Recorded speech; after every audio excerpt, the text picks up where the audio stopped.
আসসালামু আলাইকুম রহমতুল্লাহি বারাকাতুহু। অনেকদিন পর আমার পিচ্চিকে নিয়ে বেড়াতে গিয়েছিলাম।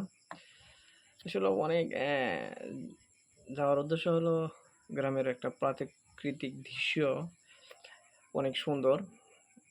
দেখতে পাচ্ছেন, একটা বাগান দেখতে পারলাম। বললো যাবো, একটু চলো ভিতরে যাই। পরে দারোয়ানরা বললাম যে একটু যাওয়া যায় কিনা। একটা অনেক সুন্দর মডেল আর কি বাগান, কলা বাগান। ভিতরে ঢুকলাম। ঢোকার পরে দেখতে পারলাম অনেক সুন্দর পরিপাটিভাবে বাগান গুছিয়ে রাখছেন। মূলত এটা কলা বাগান। প্রবেশে ঢোকার পরে দেখতে পারতেছেন, ঢোকার পরে দেখতে পারলাম মোটামুটিভাবে ভালো একটা প্রজেক্ট। আসলে তো শুধু একটা কলা বাগান নয়, এটা হচ্ছে মাছের ঘের, কলা। পিচে অনেক আনন্দ পাইছে আজকে। এবং কলা বাগান দেখতে পাচ্ছেন। আসলে মূলত এখানে মাছ চাষ করা হয়।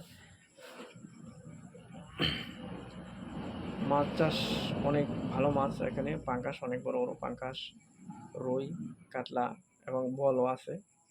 গেলাম। আসলে মিক্সড চাষও হয় এবং ক্যাটফিশ জাতীয় মাছও চাষ হয়। পুকুর দেখতে পাচ্ছেন, অনেক বড় পুকুর। লং টাইম ভয় ছিল যে ঝোঁক আছে কিনা। আর এখন রাসেল ভাইপার তো আক্রমণ করে, অনেক ভয়ভীতিতে এখানে আমরা গেলাম। যাওয়ার পরে দেখলাম না, ভিতরে পরিষ্কার মোটামুটি ভালোই, এবং পুকুরগুলো দেখলাম, চলে আসলাম। আসলে সাপের ভয়ে ভিডিওগুলো করতে পারি নাই, এই জন্যই। মনোরম একটা পরিবেশ। এই মাছগুলো দেখতে পাচ্ছেন বড় হয়ে আসছে। সবাই ভালো থাকবেন, সুস্থ থাকবেন। আর পুকুরগুলো দেখেন অনেক বড়, আর চতুর্দিকে কলা বাগান, ফসলের চাষ, ভালোই কলা হয় এখানে। অনেক প্রায় 1-1.5 ঘন্টা সময় কাটাইলাম। কাটানোর পরে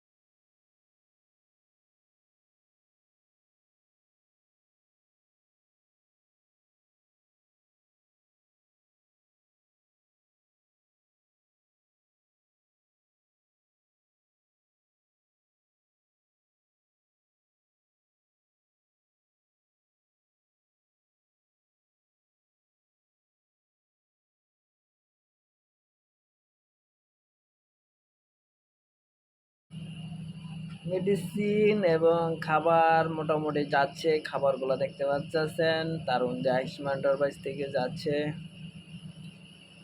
এবং